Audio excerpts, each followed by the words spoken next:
A very good morning to all of you. Welcome you all in class 12 economics.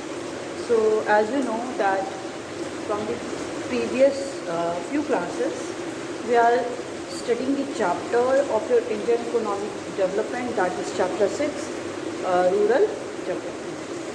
So in the last classes we have already discussed about the meaning of the rural development and what are the different challenges or the key issues of the rural development. Next we have started the we have started the topic, that is credit and marketing in the rural areas, in which we have discussed what are the different classification of the rural credit. So it is divided into two, that is according to the time and according to the purpose. After that we have started the topic, that is sources of the rural credit.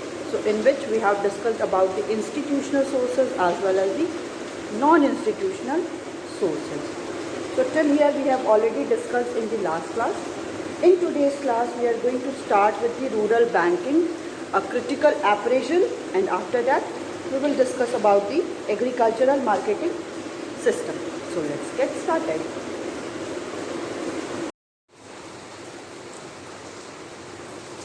The topic is here, that is rural banking, a critical appraisal.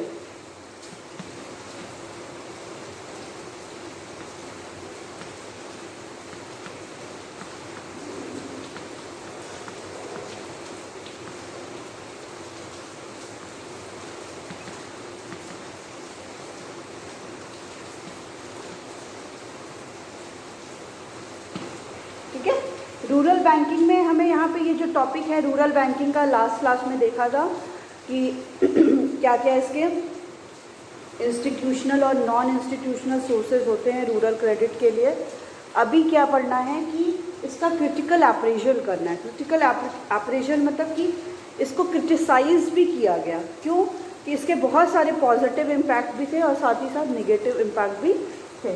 तो rural banking का critical appraisal में हमें ये पढ़ना है. So rapid expansion of the banking system had a positive effect on the rural farm and the non-farm output, income and employment, especially after the green revolution.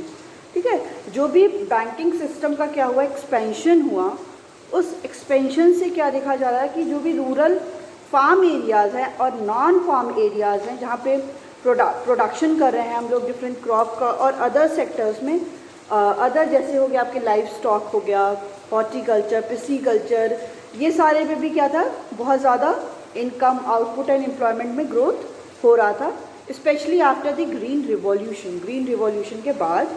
So it help farmer to avail services and the credit facilities and variety of the loan for meeting their production needs. ठीक है, और ये farmers को क्या किया, help किया, to services को available किया, क्रेडिट फैसिलिटीज़ भी उनको प्रोवाइड किया, and a variety of loans, उनको वैरायटी ऑफ लोन भी दिया for meeting their production needs, जो भी उनकी प्रोडक्शन नीड्स थी उसको फुलफिल करने के लिए. So famines become an event of the past. जो भी फेमाइंस हो गई थी कि मतलब कि जो कमी हो गई थी वो एक हम लोग के लिए पास्ट हो गई थी. क्यों? क्योंकि अब जो है जो भी गुड्स एंड सर्विसेज हैं, जो भी प्रोडक्शन हो रहा है वो क्या है कि अब कंटिन्यूसली होता जा रहा है. So we have now achieve food security which is reflected in the abundant factor buffer stock of the grains. ठीक है, अब हमारे पास क्या था, फूड सिक्योरिटी का भी ऑप्शन था, क्योंकि अबंडेंट बफर स्टॉक मतलब वेयर हाउसिंग होती है जहाँ पे स्टोरेज किया जाता है जो भी क्रॉप को प्रोड्यूस किया जाता है. So however all is not well with our banking system, but सब कुछ बैंकिंग सिस्टम के होने से सब कुछ वेल नहीं था. So the volume of the rural credit is not sufficient and amount of loan sanction is not adequate. जो रूरल क्रेडिट की फैसिलिटी को प्रोवाइड कर रहे थे, जितने वॉल्यूम थे, मतलब जितनी क्वांटिटी थी बैंकिंग की, और जो भी लोन बैंक के थ्रू सैंक्शन हो रहे थे वो भी इतने एडिक्वेट नहीं थे. So many small and marginal farmer and other rural people do not have access to formal banking system. तो बहुत सारे ऐसे स्मॉल एंड मार्जिनल फार्मर्स थे जिनकी अभी भी वो बैंकिंग सिस्टम का रीच नहीं थी. So with the possible exception of the commercial bank, other formal institutions have failed to develop a culture of the deposit mobilization. मतलब ये क्या था कि possible exception था कमर्शियल बैंक, जो अदर फॉर्मल इंस्टीट्यूशन थे वो भी क्या थे, एक कल्चर नहीं क्रिएट कर पा रहे थे किसका, डिपॉजिट मोबिलाइजेशन का। मतलब डिपॉजिट लोग मोबिलाइज करें, मतलब कोई फंड को दे, कोई फंड को विथड्रॉ करे, डिपॉजिट करे, विथड्रॉ करे। तो ऐसा कल्चर अदर जो फॉर्मल इंस्टीट्यूशन थे, जिसमें हम लोगों ने क्या पढ़ा था, land development, regional rural bank, ये सारे भी क्या थे, एक कल्चर नहीं क्रिएट कर रहे थे। So lending to worthwhile borrower and effective loan recovery, मतलब उसमें जो भी लेंडिंग थी बोरोवर्स को और इफेक्टिवली लोन की रिकवरी भी नहीं हो रही थी। दैट मीन्स कि those people who are taking the loans they are not able to pay back all the loans, वो उस लोन को पे बैक करने के भी कंडीशन में नहीं थे। So agriculture loan default rate have been chronically high, जो एग्रीकल्चर का लोन लेने का जो रेट था, मतलब उस पर जो उनको इंटरेस्ट पे करना था, वो क्या था, बहुत ज़्यादा था। सो इट इज़ एलीग that farmers are deliberately refusing to pay back loan. अब इसका ये क्या था कि जो फार्मर्स थे वो जो लोन ले भी पा रहे थे वो they are not able to pay back all the loans, वो उस लोन को पे बैक नहीं कर पा रहे थे। सो दस the expansion and the promotion of the rural banking sector has taken a back seat after the reform. ठीक है, जो एक्सपेंशन था, जो प्रमोशन था, बेसिकली किसका, रूरल बैंकिंग सेक्टर का। रूरल एरियाज में जो भी बैंकिंग सेक्टर्स थे वो क्या थे, रिफॉर्म के बाद इनको बैक सीट लेके जाता गया, मतलब ये एकदम डिप्राइव्ड होते चले गए। So to improve the situation, इस सिचुएशन को इम्प्रूव करने के लिए इट इज़ सजेस्टेड दैट, ये सजेस्ट किया गया, bank need to change their approach. अब बैंक्स को क्या है, अपने अप्रोच को क्या करना पड़ेगा, चेंज करना पड़ेगा। From just being lender to building up relation banking with the borrowers. वो बस क्या कर रहे थे, पहले फंड को क्या कर रहे थे, बस ले रहे थे, ठीक है, वो बोरो कर रहे थे। बट अब बोला जा रहा है कि they all the bankers should have some healthy relationship with all the borrowers. उन बोरोवर्स के साथ उनको क्या करना चाहिए, एक हेल्दी, एक कॉर्डियल रिलेशनशिप भी मेंटेन करना चाहिए। Inculcating the habit of the thrift and efficient utilisation of the financial resources, और उनमें एक ऐसी भी इनकलकेट करना चाहिए, कैसी हैबिट, कि वो ज़्यादा से ज़्यादा सेविंग्स करें। थ्रिफ्ट मीन्स वो क्या करें, वो ज़्यादा से ज़्यादा सेविंग करें। Efficient utilisation of the financial resources, जो भी फाइनेंशियल रिसोर्सेज हैं उनका एफिशिएंटली यूटिलाइज करें। To be enhanced among the farmers too, जो भी इससे क्या होंगे, जो भी फार्मर्स हैं वो क्या होंगे, इन्हांस्ड होंगे। तो रूरल बैंकिंग क्रिटिकल ऑपरेशन में देखा कि जैसे ही एक्सपेंशन हुआ बैंक्स का, तो इससे बहुत ज़्यादा इनकम, आउटपुट, एम्प्लॉयमेंट फार्मर्स का बढ़ता गया। So this condition is also profitable for the farmers. But on the contrary जब हम देखते हैं तो इसका जो इंटरेस्ट रेट होता था, एग्रीकल्चर जो भी लोन लिया जाता था, वो इंटरेस्ट रेट क्रॉनिकली हाई होता था, बहुत ज़्यादा होता था। एंड इंडिविजुअल और the farmers are not able to pay back all the loans because of the rate of interest is high. तो इससे क्या था, जैसे ही रिफॉर्म आया, इंडियन इकोनॉमी और द फार्मर्स क्या थे, वो बैकसीट होते चले गए। अब इस सिचुएशन को अगर इम्प्रूव करने की बात आती है तो बैंकर्स को या बैंक्स को बोला जाता है कि आपको अपने जो भी एटीट्यूड है उसको चेंज करना पड़ेगा। एटीट्यूड को चेंज करने का मतलब है, आप बस अभी पहले क्या थे, एक सिंपली एक लोगों को लोन दे रहे थे और बोरोइंग एंड लेंडिंग। बट अब क्या करना है, आपको जो भी बोरोवर्स हैं, जो भी आपके कस्टमर्स आ रहे हैं, उनके साथ आपका एक हेल्दी और कॉर्डियल रिलेशनशिप भी होना चाहिए। हेल्दी और कॉर्डियल रिलेशनशिप होने का बैंक से क्या मतलब है, मतलब कोई भी अगर कस्टमर आ रहा है तो उसके साथ प्रॉपरली डील करो, उसको कोई डिफरेंट टाइप के जो लोन्स हैं, ऑफरिंग्स हैं, उनके बारे में बताओ, उनको मोटिवेट करो कि आप इस इंटरेस्ट जो भी लोन है उसको पे बैक करो, एंड देन नेक्स्ट क्या है, लोन लो। तो इससे क्या है, एक हेल्दी रिलेशनशिप बनेगा किसके बीच में, जो भी बैंकर्स हैं and those who are the borrowers. ठीक है, तो इससे फाइनेंशियल रिसोर्सेज की भी प्रॉपरली एफिशिएंटली यूटिलाइज होगा और फार्मर्स भी क्या होंगे, इन्हांस्ड होंगे कि they will take more and more loan so that they can produce the more and more commodity and increase their productivity. ठीक है, तो ये था रूरल बैंकिंग का critical operation. Right, next topic जो है वो है agricultural marketing system. Agricultural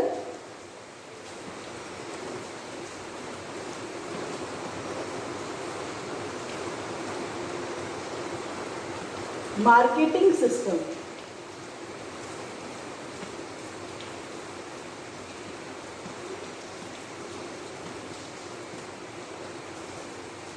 So first of all we will deal with the what is agricultural marketing and then हम लोग पढ़ेंगे किसके सिस्टम में क्या है, ठीक है। सो कह रहा है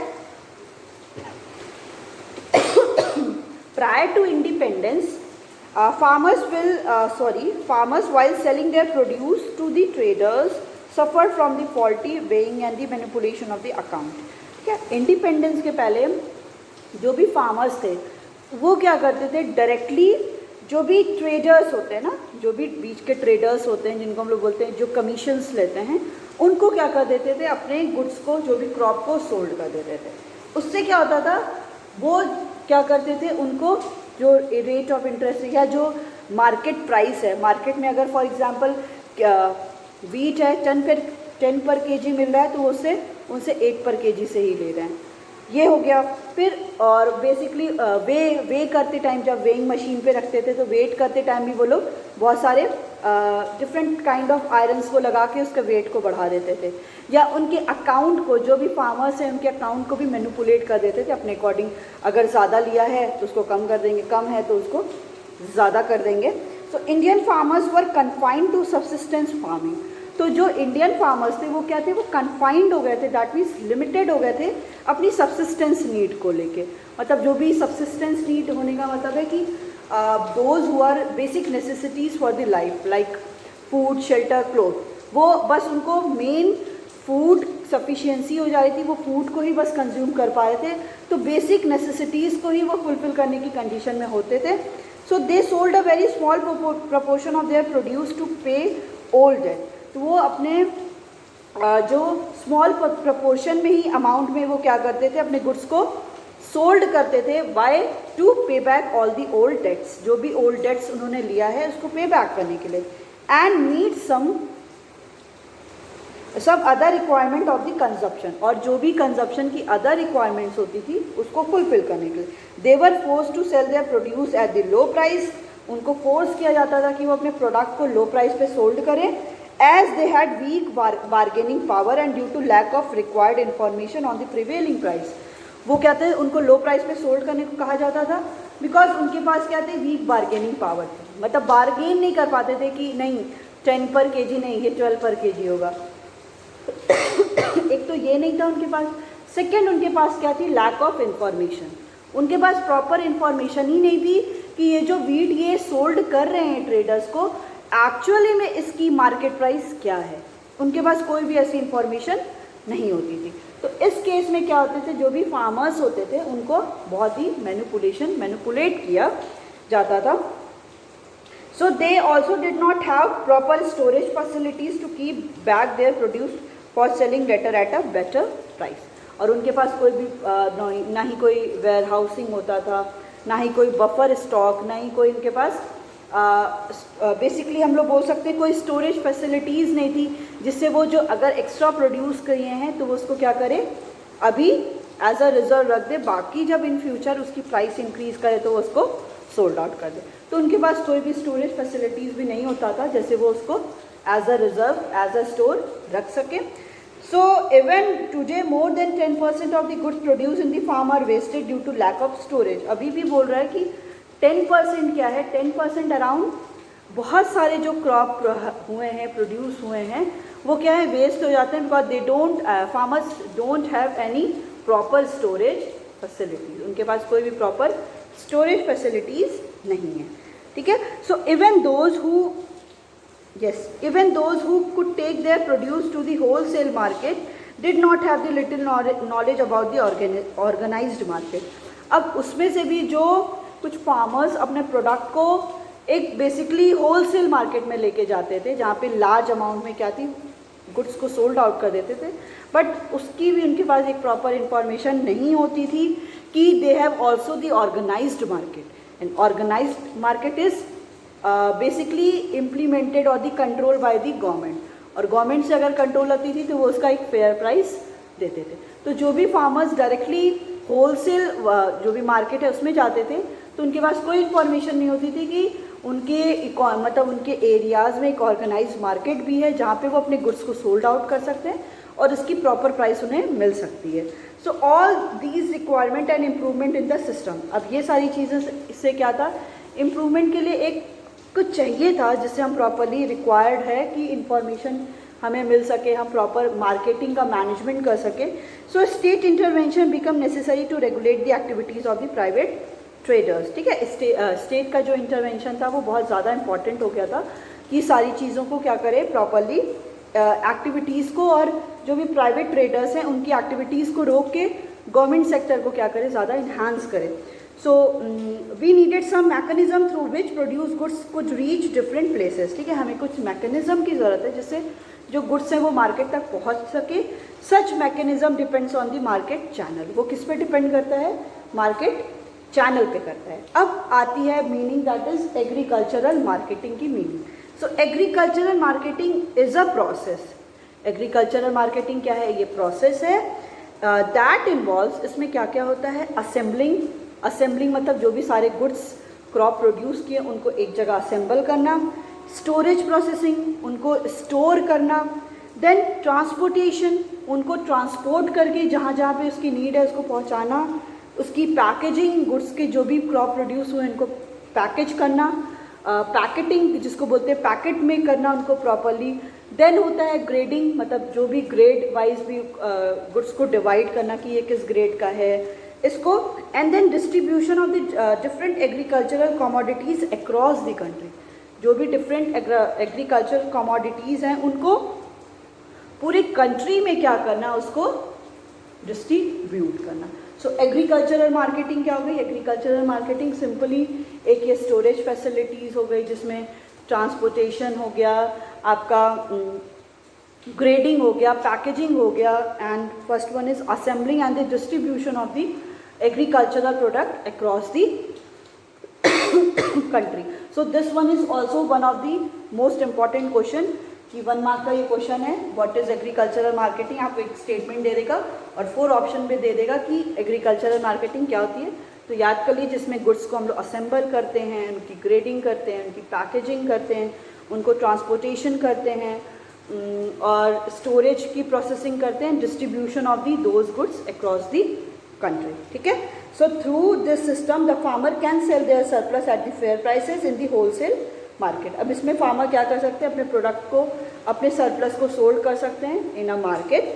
सो various market channel exist which help the farmer to sell their produce at the reasonable price in the market. ठीक है, बहुत सारे ऐसे मार्केट चैनल बने हैं जहाँ पे गुड्स को सोल्ड किया जा सकता है। ठीक है, तो अब जो टॉपिक पढ़ने जा रहे हैं वो है measures initiated by the government to improve the agricultural marketing system and after the independence.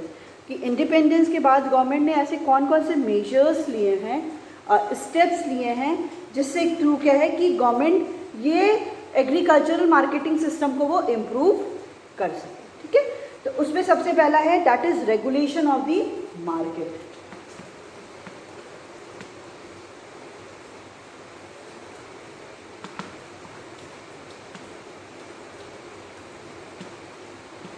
ठीक है, रेगुलेशन ऑफ द मार्केट।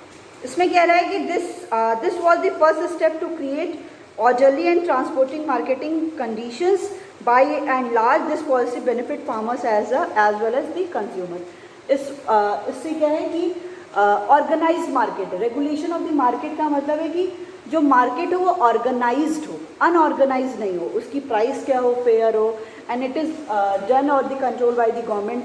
तो इससे क्या है, एक तो बायर्स को भी प्रॉफिटेबल होगा क्योंकि उन्हें एक जगह पे जाके फेयर प्राइस मिलेगी, और सेलर्स को भी होगा कि वो क्या कर सकते हैं, जितने का गुड्स था उनका, अगर उसका कॉस्ट 100 रुपीज़ आ रहा है तो उनको 100 रुपीज़ पूरा मिल जाए। ऐसे क्या था कि वो सारे क्या थे, जो ट्रेडर्स क्या थे, कमीशन एजेंट क्या थे, वो उसकी लो प्राइस को देते थे। ठीक है, so this major targets organised market in order to protect the farmers from the exploitation by the brokers।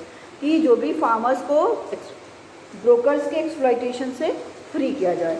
So the market committee ensure that the farmer get reasonable price for their produce. जो अपने जो भी farmers हैं वो अपने goods का जो भी प्रोड्यूस किए हैं उसका वो रीजनेबल प्राइस उन्हें मिल रहा है।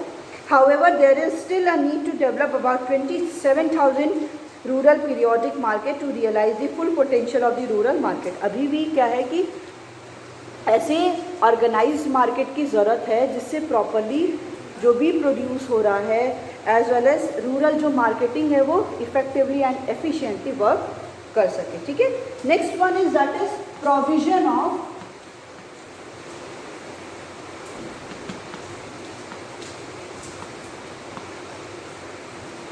ये स्टेटमेंट देख के ही समझ जाएंगे कि इसमें क्या एक्सप्लेन करेगा। That is provision of physical infrastructure. ठीक है, PU। ठीक है, प्रोविजन मतलब फिजिकल इंफ्रास्ट्रक्चर। फिजिकल इंफ्रास्ट्रक्चर का मतलब प्रॉपर ट्रांसपोर्टेशन की फैसिलिटीज हो, और कह सकते हैं कि वेयर हाउसिंग हो, बफर स्टॉक हो।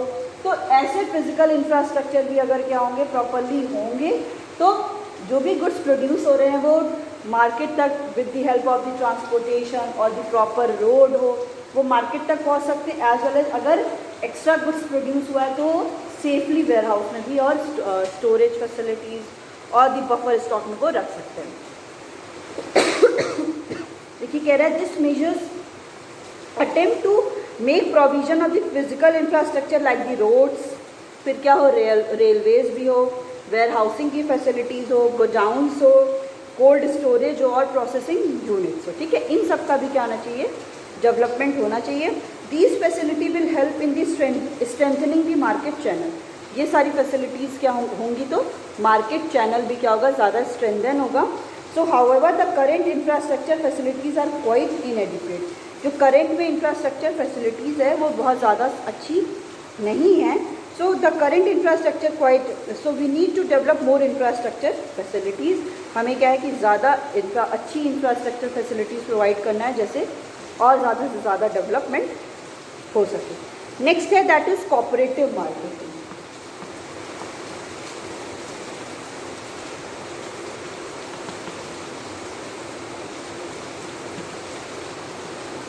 ठीक है, कोऑपरेटिव मार्केटिंग। तो cooperative marketing is in realizing fair prices for the farmers product. जो भी फार्मर्स के प्रोडक्ट हैं उनको फेयर प्राइस मिले। And the success of the milk cooperative in transforming the social and economic landscape of the Gujarat and some other part of the country is testimony to the role of the cooperative. ठीक है, जो भी milk के cooperatives हैं, मतलब बहुत सारी cooperative societies हैं जिसमें क्या है कि एक कोऑपरेटिव मार्केटिंग के लिए है, जिसमें क्या है कि एक मिल्क का जो प्रोडक्शन हो रहा है तो इसकी एक टेस्टिमोनी, एक एविडेंस हम लोग गुजरात में भी देख सकते हैं कि कितना ज़्यादा ये अगर कोऑपरेटिव सोसाइटी है मिल्क की, वो कितना ज़्यादा डेवलप करता जा रहा है। तो under this system farmer get together and form marketing society. ठीक है, मार्केटिंग सोसाइटी को बनाते हैं to sell the produce collectively, अपने जो भी प्रोडक्ट हैं उसको सेल करने के लिए, and take benefit of the collecting bargaining to score a better price of their product. ठीक है, बार्गेनिंग भी कर लेते हैं और वो अपने प्रोडक्ट की बेटर प्राइस भी पा जाते हैं। So however due to lack of appropriate link between the marketing and processing cooperative, lack of finance, cooperative have received a setback during the recent past. मतलब प्रॉपर क्या है, एक अप्रोप्रिएट उनको एक मार्केट नहीं मिल रहा है या एक डायरेक्टली कम्युनिकेशन नहीं हो पा रहा है, लैक ऑफ फाइनेंस नहीं है, तो जो भी ये सारी कोऑपरेटिव सोसाइटी है वो भी बैक होती चली जा रही है। ठीक है, next one is that is policy instruments.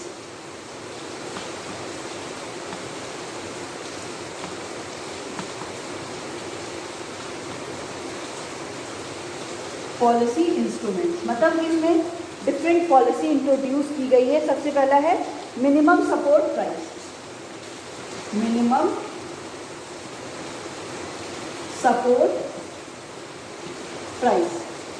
Second one is maintenance of the buffer stock.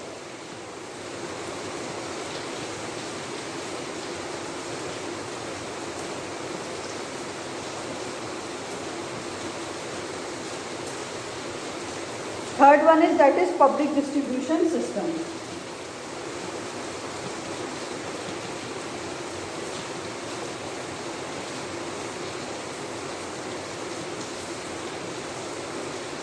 ठीक है, सो पब्लिक डिस्ट्रीब्यूशन सिस्टम कह रहा है कि पॉलिसी इंस्ट्रूमेंट मतलब different policies also introduce by the government, जिसमें मिनिमम सपोर्ट प्राइस मतलब जो भी प्रोडक्ट प्रोड्यूस होंगे बाय दी फार्मर्स, वो क्या है गवर्नमेंट को डायरेक्टली क्या कर सकते हैं, सोल्ड कर सकते हैं, जिसमें गवर्नमेंट क्या करेगी, उनको सपोर्ट प्राइस मिनिमम प्राइस तो उनको देगी ही देगी।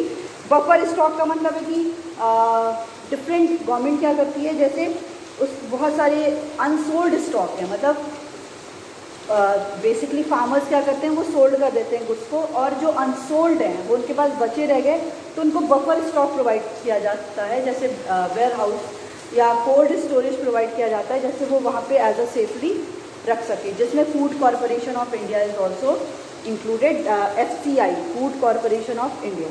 पब्लिक डिस्ट्रीब्यूशन सिस्टम में कि जो भी लोग बिलो द पॉवर्टी लाइन होते हैं उनको गवर्नमेंट क्या करती है, जैसे वीट हो गया, राइस हो गया, अब तो राइस नहीं है, वीट है, शुगर है, केरोसिन ऑयल है, जो भी मिनिमम गुड्स हैं उनको एक लो प्राइस पे प्रोवाइड करती है।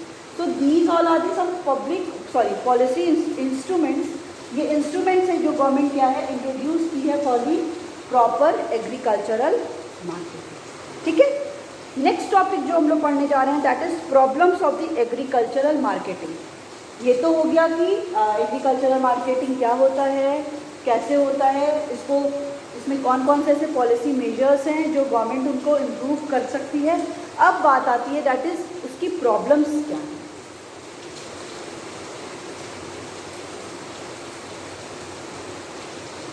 So that is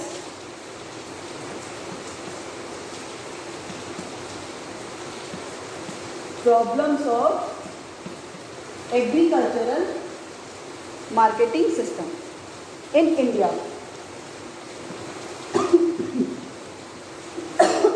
in India.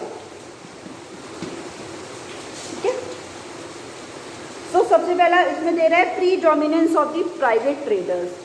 Pre dominance of the private traders मतलब जो भी प्राइवेट ट्रेडर्स हैं वो पूरे मार्केट को क्या किए हैं, कैप्चर करके रखे हैं और उनका बहुत ज़्यादा डोमिनेंस भी है। तो कह रहा है private traders trade by money lenders, rural political elites, big merchant जो भी बिग इंडस्ट्रियलिस्ट होते हैं, rich farmers pre dominates agricultural market. वो एग्रीकल्चर मार्केट को पूरा प्री डोमिनेट कर दिया, मतलब पूरा अपने कंट्रोल में कर लिए हैं। Need for government intervention is eminent when a large share of agriculture product is handled by the private sector. अब इसमें गवर्नमेंट का रोल कुछ कर ही नहीं पाती क्योंकि पूरा प्राइवेट ट्रेडर्स उसको कंट्रोल कर सके। तो इसमें सबसे पहला जो एग्रीकल्चर मार्केटिंग का एक फेलियर, एक प्रॉब्लम हो गई है that is predominant of the private traders. Next है distress sale and the lack of the market information.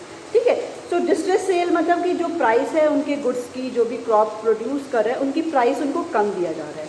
So most of the Indian farmers are poor and under debts. क्या जो भी farmers है वो क्या है, पुअर भी हैं और अंडर डेट भी हैं, उनको बहुत ज़्यादा डेट भी है। So they often make a distress sale. ठीक है, वो क्या करते हैं, अब उनको एक तो पहले पुअर भी हैं, ऑलरेडी उन्होंने बहुत ज़्यादा डेट ले रखा है, तो अब वो क्या करते हैं कि अपने जो भी प्रोडक्ट है उसको they all are ready to sell at the low price. वो लो प्राइस पे भी सेल करने को रेडी हो जाते हैं। So it brings low income to them. अब उनको क्या है कि उस गुड्स की जो भी उन्होंने प्रोड्यूस किया उसकी उन्हें लो इनकम मिल रही है। Are sold to the village money lenders और the brokers who exploit their situation. और वो डायरेक्टली किसको, मनी लेंडर्स को और ब्रोकर्स को सेल कर देते हैं, जिससे क्या होता है कि उन्हें उनकी प्रोडक्ट की प्राइस कम मिलती है and they also exploit the farmers. So sometimes due to lack of market information on prevailing price, they sell their product at the less price। ठीक है, और अगर मार्केट की इंफॉर्मेशन नहीं है किसी भी फार्मर को तो वो बोल देगा मनी लेंडर या इट इज़ ऑफ 10 पर kg या 20 पर kg, तो दे हैव टू पे, क्योंकि उनके पास कोई इन्फॉर्मेशन नहीं है। सो वो उस केस में आर्ग्यू भी नहीं कर सकते कि नहीं ये तो 12 रुपीज़ का है, क्योंकि उनके पास कोई इन्फॉर्मेशन ही नहीं है। अभी हम लोग कोई भी शॉप पे जाए, कोई भी प्रोडक्ट लेने जा रहे हैं और हमें अब एक कुरकुरे का पैकेट लेने जा रहे हैं तो हमें पता है ये 5 का होगा या 10 का होगा, बट वो हम लोग को बोल रहा है कि 12 रुपीज़, तो हमें नहीं पता है तो हम तो 12 रुपीज़ का लेके चले आएंगे। But if we have the some information about the product तो हम बोल सकते हैं ना ये तो 12 का नहीं 10 का है ना। तो इसी के लिए तो इतने सारे एडवर्टीजमेंट आते रहते हैं जिससे हमें पता चलता है कि 10 रुपीज़ के कुरकुरे में इतना ग्राम एक्स्ट्रा हो गया है। ये सारी चीज़ें क्या है, एडवर्टीजमेंट के ही थ्रू पता चलती है with the help of the social media. Next one is that is lack of the transport facilities. अब गुड्स क्या है, फार्मर्स क्रॉप क्या है प्रोड्यूस कर लिए, but they don't have proper transport facilities. मतलब इन केस अगर उनके विलेज में क्या है, कोई रिवर है, ठीक है, रिवर है तो वो अब उन गुड्स को रिवर में से तो लेके जाएंगे नहीं, उन्हें क्या चाहिए, प्रॉपर ब्रिज चाहिए जिसके थ्रू वो उधर जा सकें। तो ऐसी कोई ट्रांसपोर्टेशन की फैसिलिटी नहीं, कोई भी प्रॉपर इंफ्रास्ट्रक्चर नहीं है कह सकते हैं, या जो भी गुड्स प्रोड्यूस किए उनके पास कोई ट्रांसपोर्ट नहीं है, नहीं प्रॉपर रोड है, नहीं वो रेलवेज़ के थ्रू वो उसको मार्केट तक पहुंचा सकते हैं। तो उनको अपने प्रोडक्ट की प्राइस प्रॉपर मिलती नहीं है, तो वो क्या करते हैं, जो भी उनके विलेज में ही मनी लेंडर ट्रेडर्स होते हैं वो उनको ही सोल्ड कर देते हैं, क्योंकि सोचते हैं कि अब वहाँ तो लेके जा नहीं सकते हैं, तो जो भी लो प्राइस मिल रहा है वही हम लोग के लिए सही है। तो एग्रीकल्चरल मार्केटिंग सिस्टम में एक सारे प्रॉपर इंफ्रास्ट्रक्चर भी होने ज़रूरी हैं। फिर है लैक ऑफ रेगुलेटेड मार्केट, मतलब ऑर्गेनाइज्ड मार्केट हम लोग बात करते हैं, जैसे आप लोग सुने होंगे कि ब्यूरोक्रेट्स की क्या है कि रेगुलेशन बात तो हो जाती है ऑन पेपर कि ये सारी चीज़ें हैं, बट इन रियलिटी इतने सारे ऑर्गेनाइज मार्केट नहीं होते हैं जो भी उन गुड्स को जो भी प्रोड्यूस हुए हैं उनको प्रॉपर प्रिवेलिंग जो भी प्राइस चल रही है उसको वो दे सके। फिर है lack of infrastructure facilities, as I already told कि प्रॉपर इंफ्रास्ट्रक्चर नहीं होगा, कि उनके पास वेयर हाउसिंग की फैसिलिटीज़ नहीं होगी या ट्रांसपोर्टेशन की फैसिलिटीज़ नहीं होगी, तो उससे भी क्या है वो नहीं कर सकते, ठीक है। फिर है लॉन्ग चेन ऑफ इंटरमीडियरीज, और इंटरमीडियरीज जो है उनका बहुत लंबा चेन है। फॉर एग्जांपल फार्मर्स क्या है, गुड्स को प्रोड्यूस करें, फिर वो क्या है एक स्मॉल मर्चेंट और दी कोई भी लो ट्रेडर्स है उसको सोल्ड करते हैं, फिर वो क्या करता है नेक्स्ट वाले को सोल्ड करता है, फिर वो क्या करता है नेक्स्ट, तो उसकी जो प्राइस है सबसे कम प्राइस फार्मर्स को मिलेगी और उससे ज़्यादा जाते जाते वो प्राइस क्या है गुड्स की बढ़ जाएगी, और ज़्यादा प्रॉफिट जो है जो एंड वाला होगा वो ज़्यादा प्रॉफिट को अर्न कर लेता है। कह रहा है there is a long chain of the middle man between the cultivator of the product and ultimate consumer. मतलब एज अ कंज्यूमर हमारे पास वो प्राइस आएगी, अगर वो फार्मर्स 10 रुपीज़ में प्रोड्यूस किया है पर यूनिट, तो अब अगर बहुत ज़्यादा इंटरमीडियरीज होंगे कल, तो वो क्या होंगी, वो गुड्स मेरे पास आते आते 15 रुपीज़ की हो जाएगी। अब सोचिए जो प्राइस डायरेक्टली फार्मर्स मेरे को सोल्ड करता तो ये तो मेरे लिए भी अच्छा होता, प्राइस कम में ही देना पड़ता। तो ये क्या है कि कोई भी कमोडिटी की प्राइस को क्या कर देता है, बहुत ज़्यादा हाइक और इंक्रीज कर देता है, ठीक है।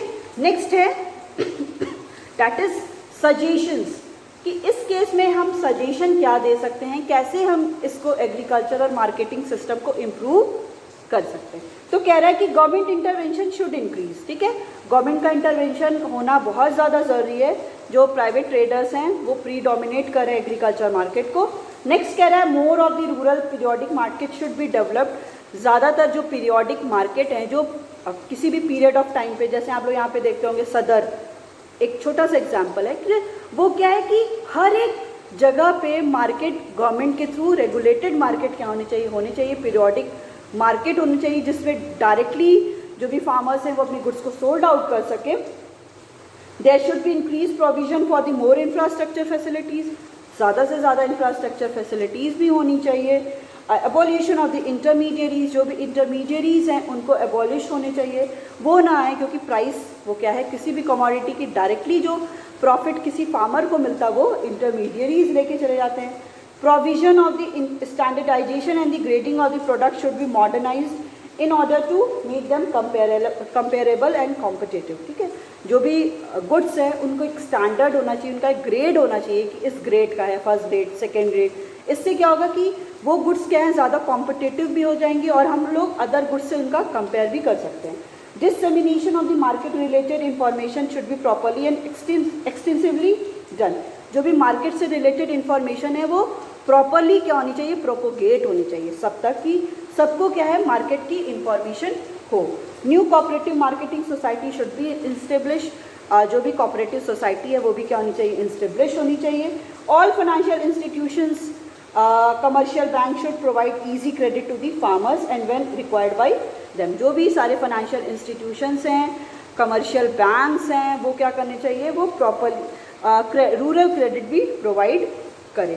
सो agricultural marketing has come a long way with the intervention of the government in various form. ठीक है, एग्रीकल्चर मार्केटिंग को has a come long way, उनको बहुत अभी आगे मूव करना है, आगे बढ़ना है in the intervention of the government के इंटरवेंशन के साथ।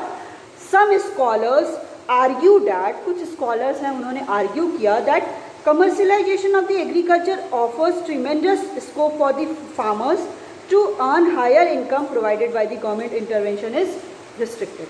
कुछ स्कॉलर्स हैं उन्होंने ये बोला कि जो गवर्नमेंट का इंटरवेंशन बहुत ज़्यादा हो रहा है, उस केस में अगर हम लोग कॉमर्शियलाइजेशन करते हैं एग्रीकल्चर का, मतलब फूड क्रॉप के साथ ही साथ फार्मर्स के हैं वो कैश क्रॉप का भी प्रोड्यूस करें, इन रिटर्न उन्हें कैश मिले, तो ये भी क्या होगा, फार्मर्स के लिए बहुत ज़्यादा प्रॉफिटेबल सिचुएशन हो जाएगी। ठीक है, so this is your suggestions to improve the agricultural marketing system.